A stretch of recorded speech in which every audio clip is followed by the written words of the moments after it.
Tonight, several developing stories as we come on the air. A state of emergency in the Carolinas as wildfires race through both states. Israel cuts off all aid to Gaza while sending a new warning to Hamas. The emergency summit in the UK over Ukraine. And our Oscar preview from the red carpet. First, the wildfires. South Carolina's governor declaring a state of emergency. This blaze near Myrtle Beach doubling in size overnight.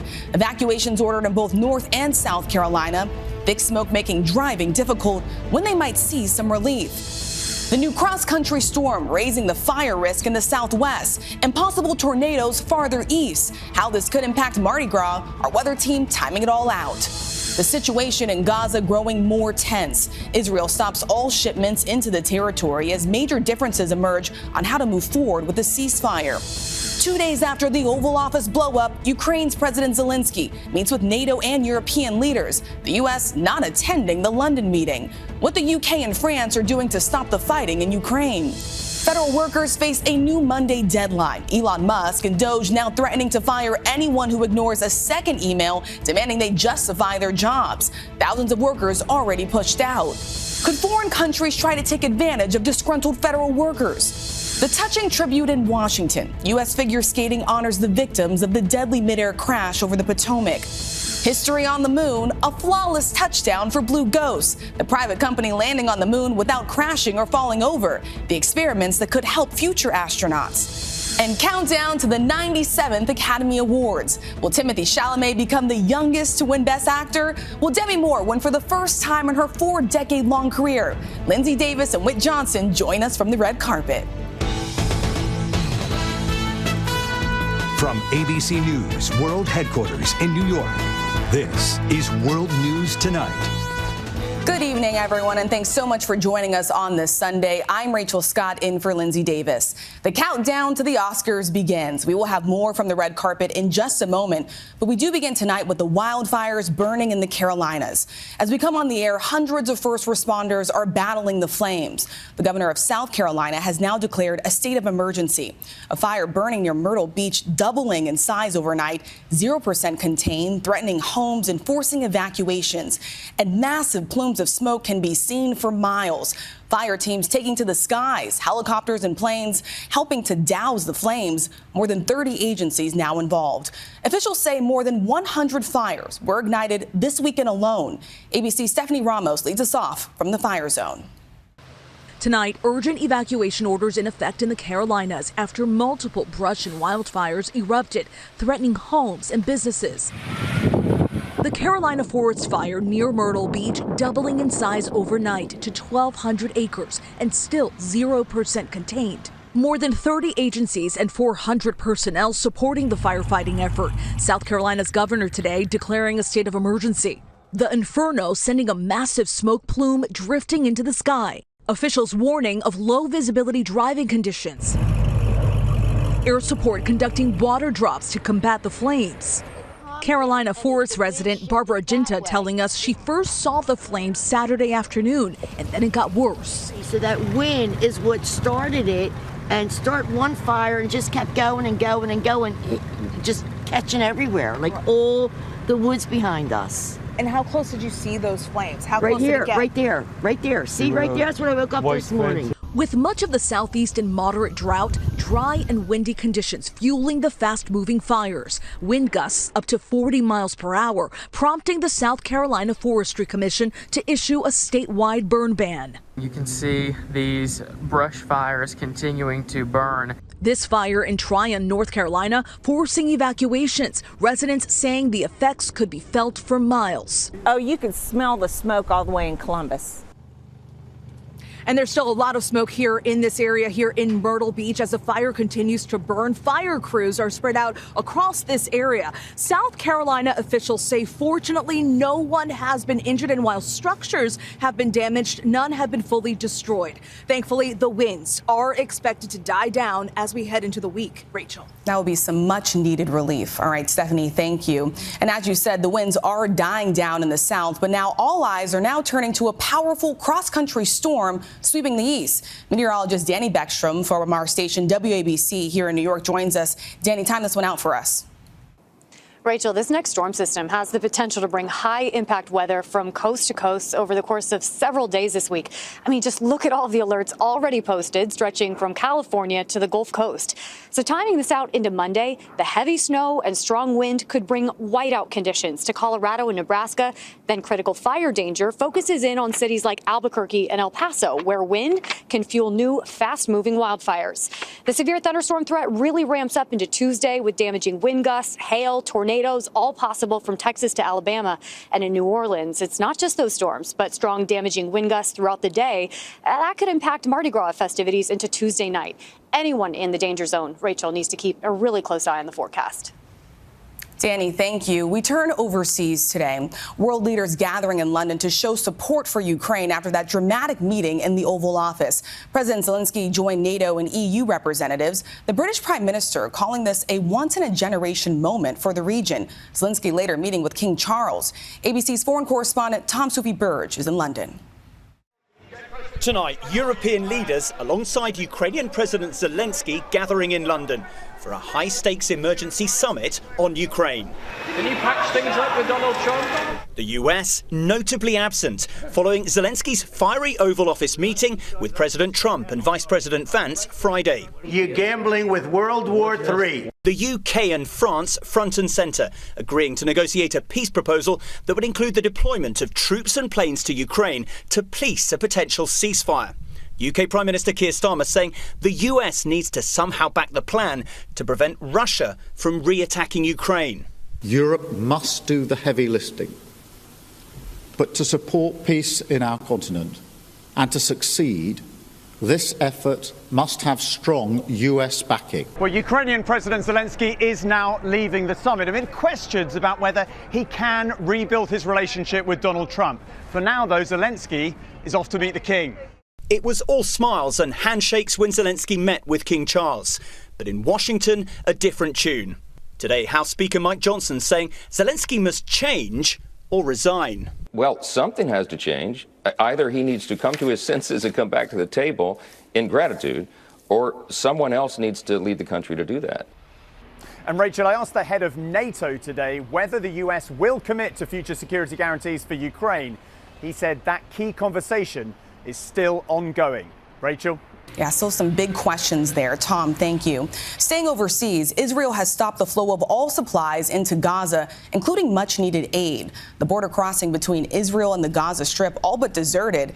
And tonight, Israel warning of more consequences if Hamas does not accept a new deal extending the ceasefire. Here's ABC's Inez de la Catera. In an attempt to pressure Hamas to accept a new U.S. proposal to extend phase 1 of the ceasefire that expired just 24 hours ago, tonight Israel says they've halted the entry of all goods into Gaza.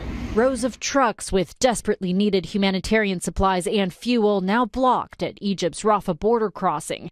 Israel says the decision has President Trump's backing, Hamas calling it cheap blackmail on this second day of Ramadan. Hamas rejecting the U.S. deal, instead pushing for Phase 2 to get underway, as initially negotiated 6 weeks ago. Phase 2 would see the release of all living hostages in exchange for the full withdrawal of all IDF troops from Gaza, which Israel has yet to commit to. We were supposed to be hearing all about the second phase and how Israel and Hamas and the mediators are planning to bring all the hostages back. Without elaborating, Prime Minister Benjamin Netanyahu saying if Hamas continue to refuse, there will be consequences, threatening to resume the war if negotiations are ineffective. As Palestinians in Rafah gathered amid the ruins to share a fast-breaking meal, millions having just returned home, now unsure of what comes next. And Rachel, Israel believes there are still 24 living hostages in Gaza, including American Idon Alexander. Their fate and the fate of 2 million Palestinians now hanging in the balance. Rachel? Inez, thank you. And back here at home, more than 2 million federal workers have until tomorrow to reply to another email instructing them to list 5 things they accomplished in the last week. And tonight we're learning the Department of Education is offering employees thousands of dollars to leave their jobs now ahead of layoffs. ABC News' senior White House correspondent Selena Wang has the latest. Tonight, another looming deadline for federal workers as agencies prepare plans for large-scale layoffs.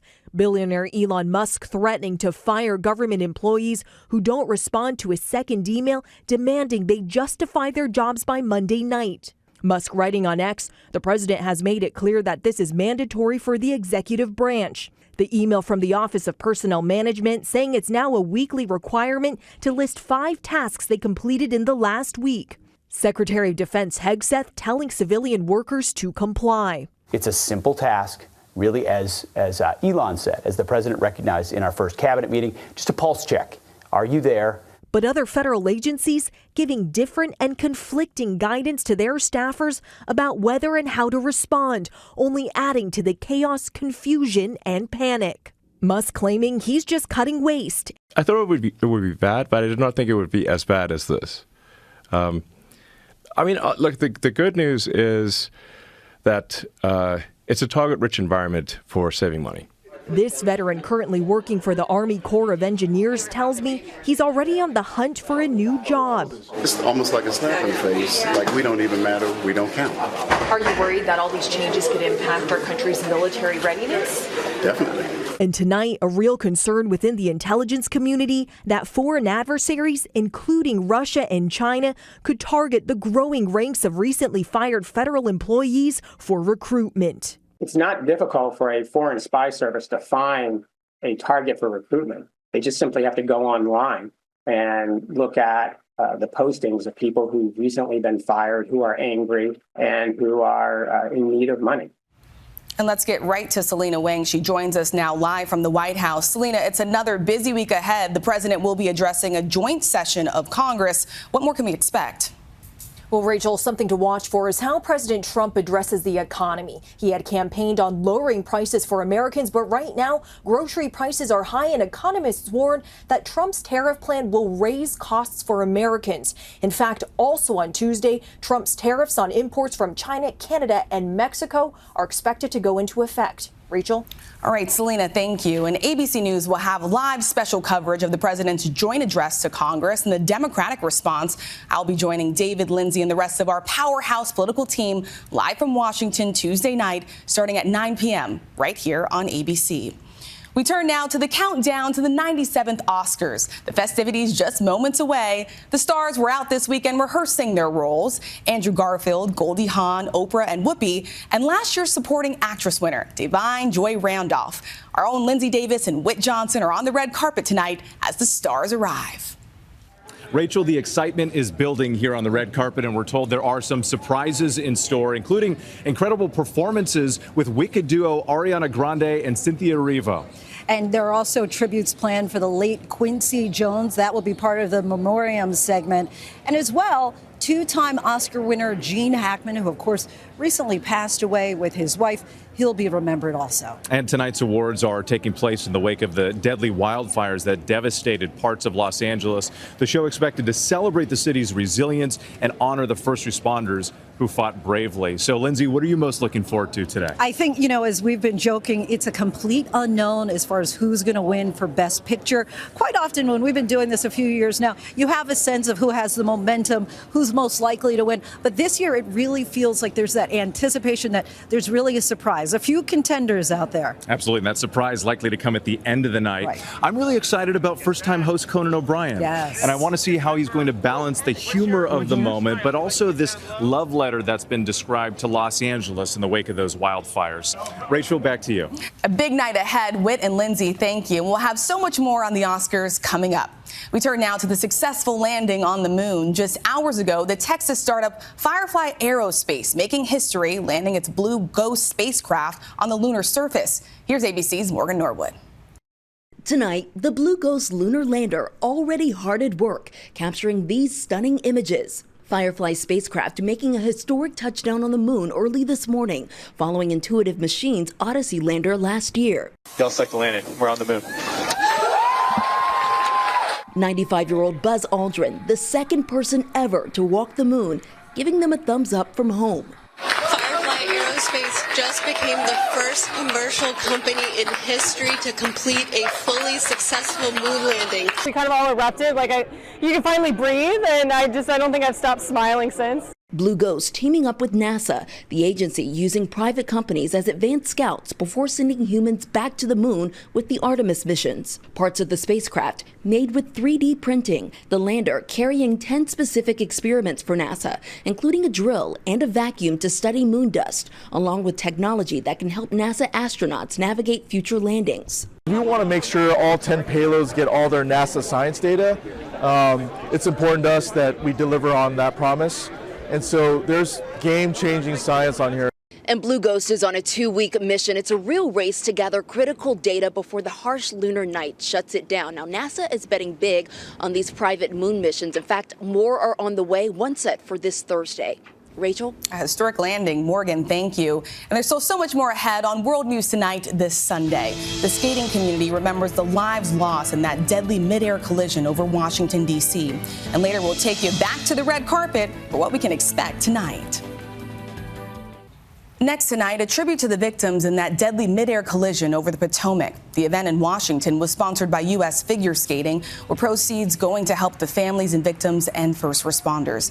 Nearly half of the 67 people killed in that accident were connected to the skating community, including 11 athletes and 13 family members. They were on board a regional jet that collided with an Army helicopter near Reagan National Airport. When we come back, we'll remember R&B legend Angie Stone. To the Index, and sad news tonight. Grammy-nominated R&B singer Angie Stone was killed in a car crash early Saturday. She was known for the hit single Wish I Didn't Miss You. Stone was driving from Atlanta to Alabama when her car flipped and was hit by a tractor trailer. Angie Stone was 63 years old.